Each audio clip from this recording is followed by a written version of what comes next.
Hi, everyone. Thank you so much for being here tonight. Sorry about the glasses reflection. At the end of the day, my eyes just hurt, and so does the rest of me. So I don't know about y'all, but it has definitely been a bit of a week. So I hope everyone is doing well. Hi, everyone. Thank you for being here. Uh-oh, I have to turn off the sound. Okay. All right. I'm going to go ahead and get started so that I can honor your time because nobody listens when somebody goes over their time. So let's do it. Tonight, we are going to be talking about explicit vocabulary instruction. And I think anytime somebody talks about vocabulary instruction, there's automatically this thought that, oh, it must be for the upper grades. But in reality, vocabulary instruction in a perfect world starts as soon as we have our children, It starts when a mom takes a child to the grocery store and they are, talking about the different fruits and vegetables they see. It starts in the beginning when you're going on a nature walk and you talk about a chrysalis and things like that. So in a perfect world, that's where this vocabulary instruction is starting. But we all know that it's not a perfect world, and we all know that we take our children exactly as they come to us. And so it's then our job to start vocabulary instruction with our children, even in kindergarten. So while all of these things might not be applicable to every single grade, I do think every single grade has the responsibility for our children to teach vocabulary explicitly. Hi, everyone. Thank you so much for being here. All right, so tonight we're going to do a couple of things. We are going to identify the 3 tiers of vocabulary and decide how to choose words to teach. And then we're going to talk about several classroom activities that we can do to promote vocabulary acquisition in the classroom. This is by no means like a comprehensive examination of vocabulary. There's lots of other things that you can do, but I didn't want to overwhelm you. And I find that sometimes if we get too much, it's like, oh, I don't even want to do it because it just seems too much to start. So I wanted to break it down into something that I felt might be manageable for everyone. So, why even bother to teach vocabulary? When I was in the classroom, I almost felt guilty for spending time explicitly teaching a word. When there are so many other things that we have to teach our children, and when there are tens of thousands of words that we need to have, why is it even feasible or reasonable that we would want to teach individual words to our kids? It just doesn't seem to make sense. And I kind of began to change my thinking a couple of years ago. And then this summer, when I read The Knowledge Gap by Natalie Wexler, it really opened my mind about what was important for our kids. So we tend to think about vocabulary as being separate from comprehension. And, in reality, the National Reading Panel, they list it as a separate thing. There's vocabulary comprehension, phonics, phonemic awareness, vocabulary comprehension, and fluency. But really, vocabulary is comprehension. And I don't think I could teach a comprehension lesson anymore without addressing vocabulary. And in reality, Wexler lets us know that once decoding is out of the way, the most important factor in determining whether readers can understand a text is how much relevant vocabulary or background knowledge they have. So when I realized that, I was like, oh my gosh, those are things I can teach. I can teach vocabulary to children, and I can help to build their background knowledge, even if they came to me without a whole lot of it. There's a really famous study called the baseball study. And well, it's probably not the actual name, but basically they proved that they gave children texts about baseball, and the children who knew more about baseball but had a lower reading level did better comprehension wise than children who had a higher reading level but not as much background knowledge about baseball. And that is a crazy oversimplification of it, but it really shows you that it's what children are bringing to the text that matter. And that's a big reason why the Fountas and Pinnell levels are so arbitrary, because if a child has a lot of background knowledge about something, they could read a level much higher than what you would expect. Likewise, if a child has little background knowledge or vocabulary about a topic, they're going to struggle. So we have got to be doing our part to build that vocabulary and background knowledge. So don't freak out when I show you this next slide, okay? No freaking out. But Beck, McEwen, and Kukin, they wrote this book called Bringing Words to Life, and it's now in its second edition. And it's kind of the gold standard for teaching vocabulary. And one of the biggest questions is, I get two big questions. Which words do I teach, and how many words should I teach? And they say that we should aim for 400 in a school year. They say that aiming for this number of words would allow the depth of instruction needed to affect students' text comprehension ability. That being said, if you are currently teaching 0 vocabulary words a week, that just seems completely unmanageable to me. And so I'll be honest that I've started with just 1 or 2 vocabulary words a week that I'm taking from the texts that we have been reading. So aiming for 400 is a great lofty goal, but like everything else I say, we have got to take baby steps towards it. So if you're starting with 0, try to incorporate 1 or 2. Now, how do we choose? If you've already seen this, I apologize, but I think it's important enough that we have got to go over the 3 tiers of vocabulary. Hi everyone, thanks for being here. When I was in the classroom and I was choosing vocabulary, I really was choosing like the words that I thought were the most difficult words. And I've kind of shifted my thinking. So Beck, McEwen, and Kukin, they came up with these 3 tiers of vocabulary.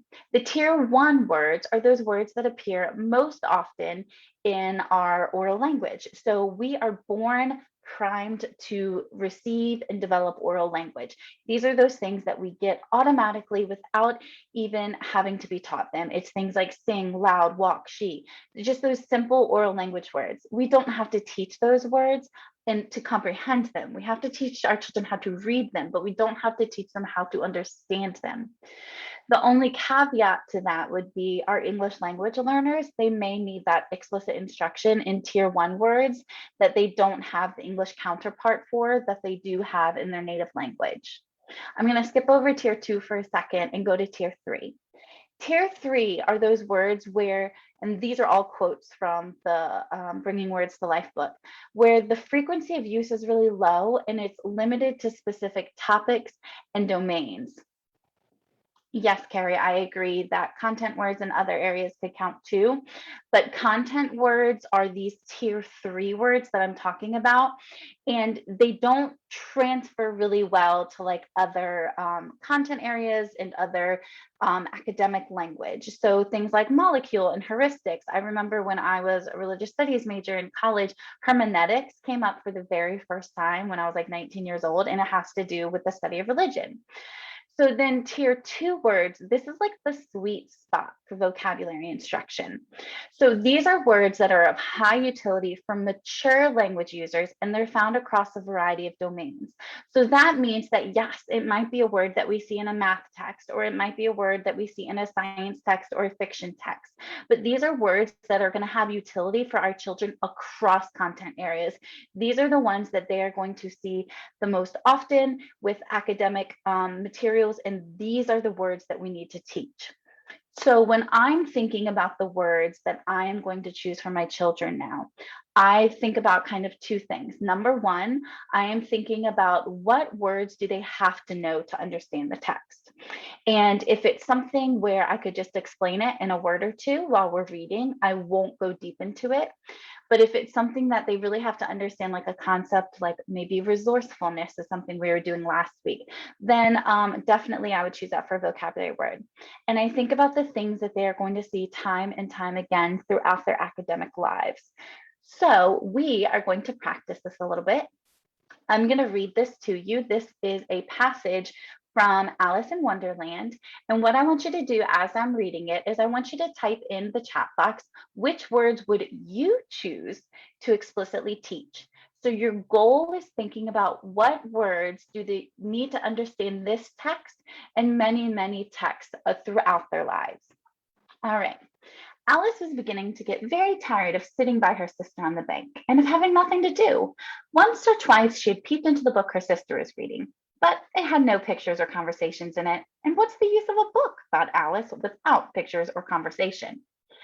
So she was considering in her own mind, as well as she could, for the hot day made her feel very sleepy and stupid, whether the pleasure of making a daisy chain would be worth the trouble of getting up and picking the daisies, when suddenly a white rabbit with pink eyes ran close by her. There was nothing so very remarkable in that, nor did Alice think it so very much out of the way to hear the rabbit say to itself, oh dear, I shall be late. When she thought it over afterwards, it occurred to her that she ought to have wondered at this, but at the time it all seemed quite natural. But when the rabbit actually took a watch out of its waistcoat pocket and looked at it and then hurried on, Alice started to her feet, for it flashed across her mind that she had never before seen a rabbit with either a waistcoat pocket or a watch to take out of it. And burning with curiosity, she ran across the field after it, and fortunately was just in time to see it pop down a large rabbit hole under the hedge. In another moment, down Alice went after it, never once considering how in the world she was to get out again. All right, so I'm seeing words like natural, ought, waistcoat, remarkable, peeped. I saw bank a lot at the beginning. I'm going to give you guys another second to tell me what you would choose. Curiosity, hedge. I see a lot of people choosing the same words, which is really cool. Okay, so I'm going to share with you the words that I would have chosen for this. Keep in mind, there is no correct manual or booklet for choosing vocabulary words. Just keep in mind, we want to choose those words that are of high utility across domains for our students.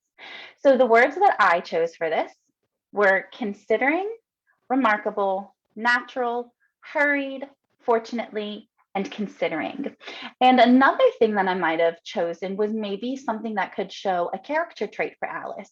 So even though it doesn't explicitly say she is X, Y, or Z, we could choose a character trait, maybe like precocious, and then explain how she fits those character traits. So these are the words that I have chosen, but I wanted to bring your attention to a couple of things to think about.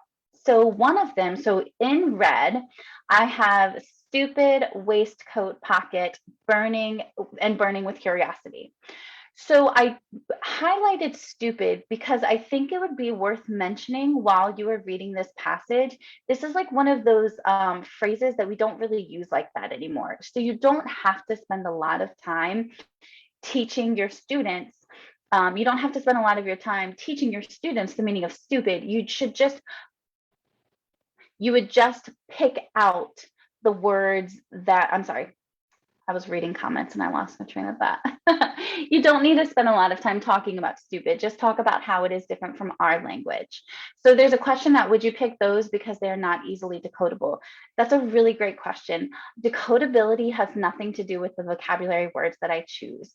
For the most part, you're going to be teaching vocabulary whole group, and you're going to be teaching it as you're reading words to children. So while you'll be exposing them to the written word itself, I don't think decodability is going to be a factor in any of the vocabulary words that I choose. Now, waistcoat pocket. And I would say waistcoat pocket is in the same realm as hedge for me. Those aren't words that I would do a deep vocabulary instruction for. Those are things that, like, if I was reading and I came across the word hedge, I would say a hedge is like a bush and go on. They don't need that deep comprehension, explicit teaching for it. Likewise, a waistcoat pocket, we don't really use that word anymore, and it's not something that they're going to see time and time again throughout their academic lives. So I would just say a waistcoat pocket is like a pocket that you have right here. I would probably point out the phrase burning with curiosity, and we could talk about this idiomatic phrase. Like, they're not actually burning, but they're so curious that they have to go do something. So those are things that I would just be on the lookout for. And remember, you're choosing words that are going to give you the most bang for your buck across text. You don't want it to just apply to this text and then it never matter again. So let's get into the good stuff now about how we should teach it. So, things that don't work. One thing that does not work for vocabulary instruction, and I have done it, is just having children look up words in a dictionary and write them down. And let me tell you why. The definitions that are inside of the dictionary have so many vocabulary words that they don't even understand. right? Like they have to then look up multiple other words if they were even going to be able to read it. So they have a definition that they can't even access. So what's the point? And I truly feel like we have been forced to spend way too much time on dictionary skills when the truth is we all use our phones and we all use a computer now. And I would much rather get into the meanings of vocabulary words than have my children have to look through guide words. But that's another day. So let me just give you an example of a definition that you would find on dictionary.com. The word reverse. I can explain reverse to a child by saying it's to go the other way, or it's to turn around, it's to move back. They say that reverse is opposite or contrary in position, direction, order, or character. What child would be able to read that and understand what it meant? It would be extraordinarily difficult. So dictionary words aren't where it's at. And the other thing that I wanted to point out that does not work is showing children a word once and then never getting back to it again. Because I have been there and I have had the best intentions of getting back to those words and I have not gotten back to them. So I think it's just really important to know that the only way our children are going to be able to truly own a word is through use.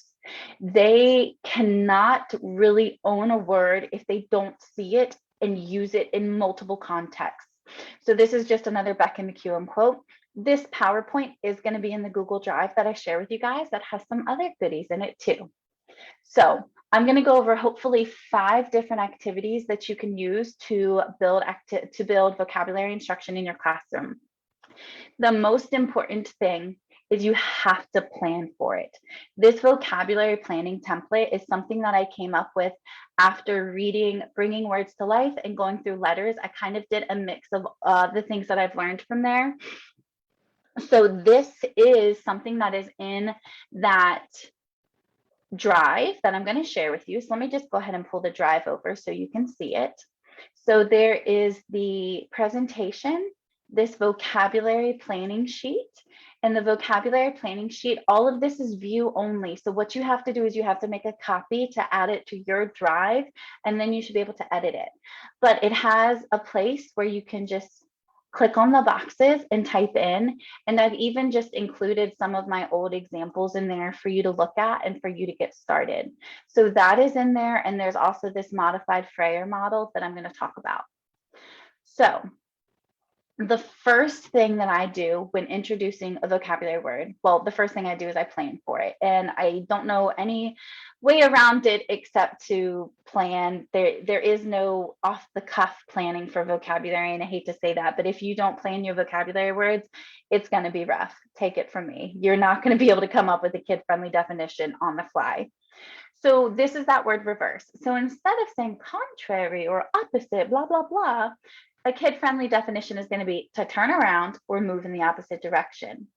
Then after that, and I've changed my template since then, and this is reflected in the drive, I do examples in context. So what I would do is I would just read this to kids and I would say, some people think that using certain products can reverse the aging process.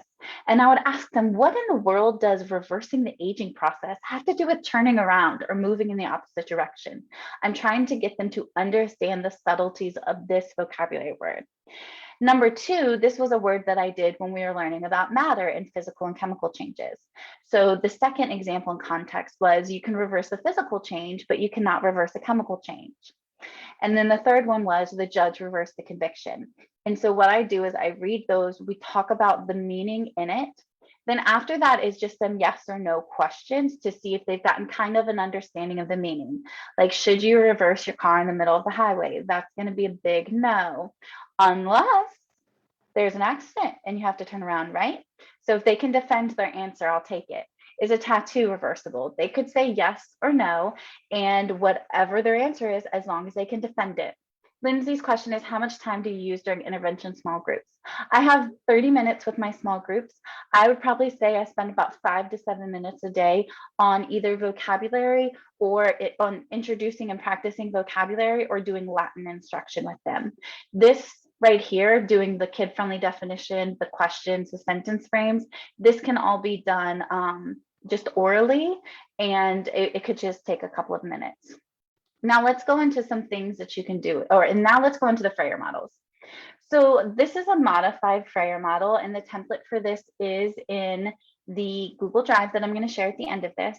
So what we do for this is we put the word in the middle, we put our kid-friendly definition, draw a picture of what it could look like, synonyms, antonyms, and then a sentence. Sometimes what I will do for this is I will put the sentence frame when I make copies, I will put the sentence frame in it and they have to finish it. Sentence frames are really, really, really helpful when teaching vocabulary. We all know the sentences. If we just said, okay, use reverse in a sentence, they would say, I reversed yesterday. And you're like, I guess, yeah. So if you do something like the bus driver reversed the bus in order to, you're getting at the meaning of the word and you're making the kids do sentences that make sense.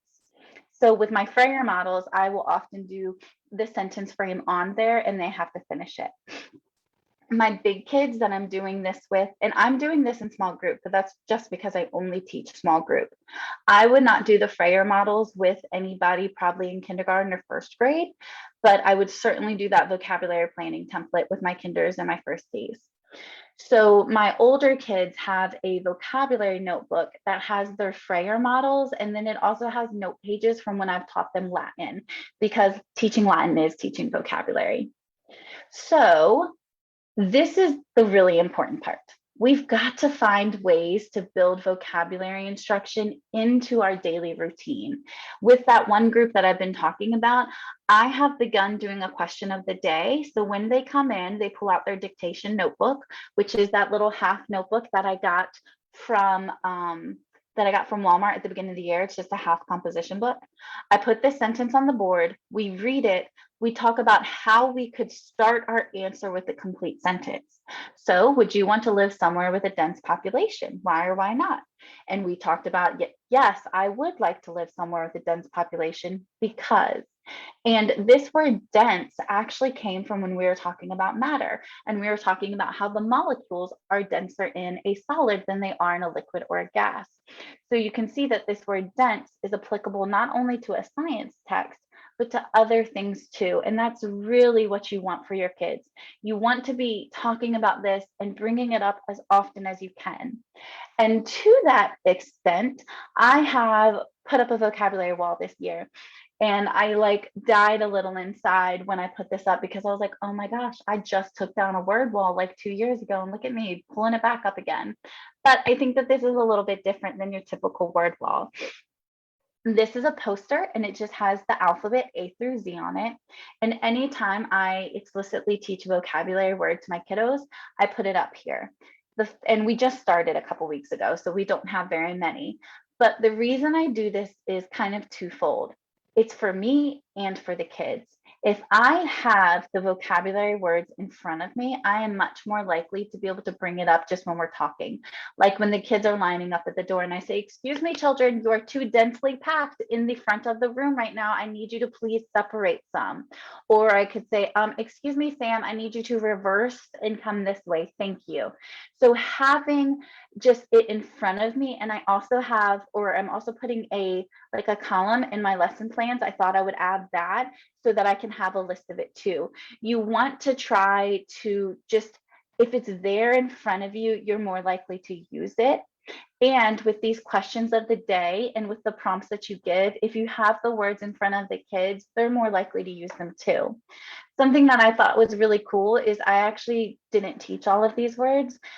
The other day, my kids were like, we should add audible and tangible to that wall because those are really important words. And I was like, hey, if you want it, let's do it.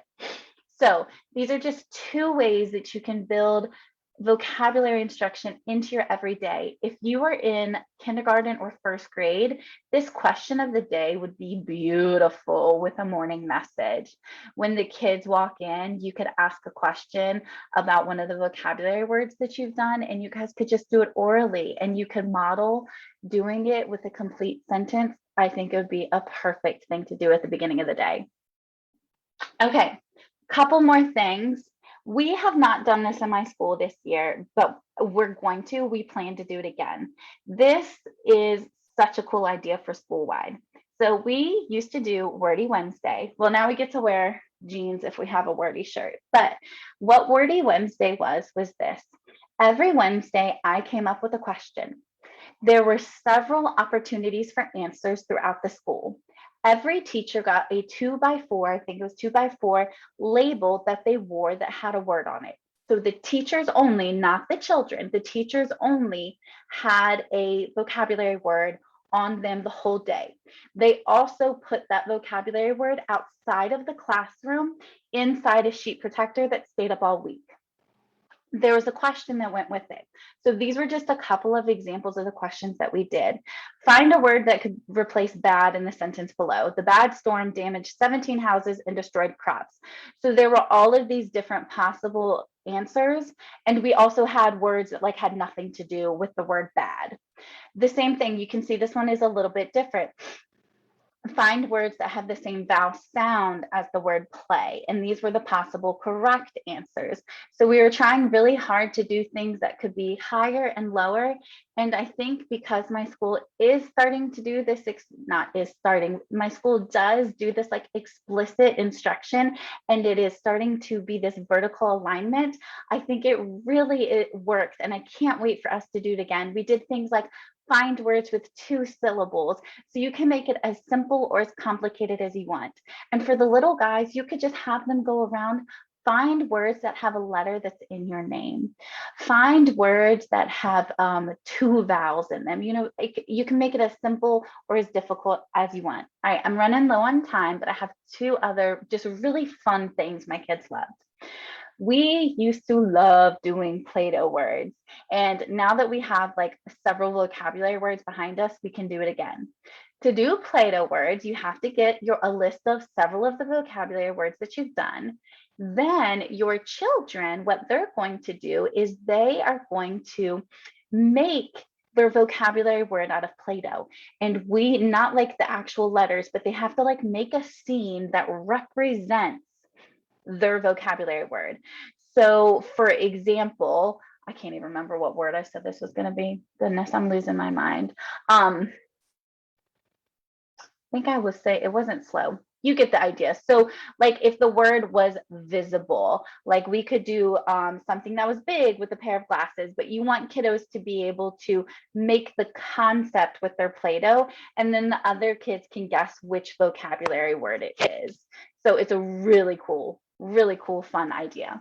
The other thing is word illustrations, where they write the word, but they try to make the word represent what the word means.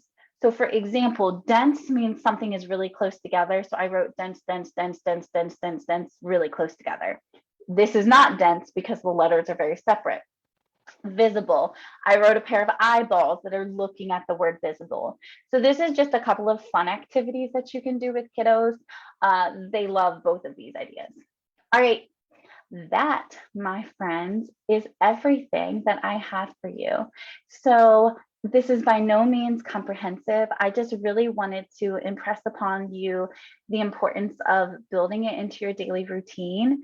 And I hope that that vocabulary planning template it can help you in your instruction. And if you do nothing else from this presentation, maybe get started, try to do even just 1 word a week with that vocabulary planning template. I am going to, as soon as I end this, I will edit the description of this so that you have access to that Google folder. And you will just have to add copies of it to, or you'll just have to make a copy to your own drive. Thank you for being here. I am just honored that I get to be a part of this community. So y'all have a great week. Bye.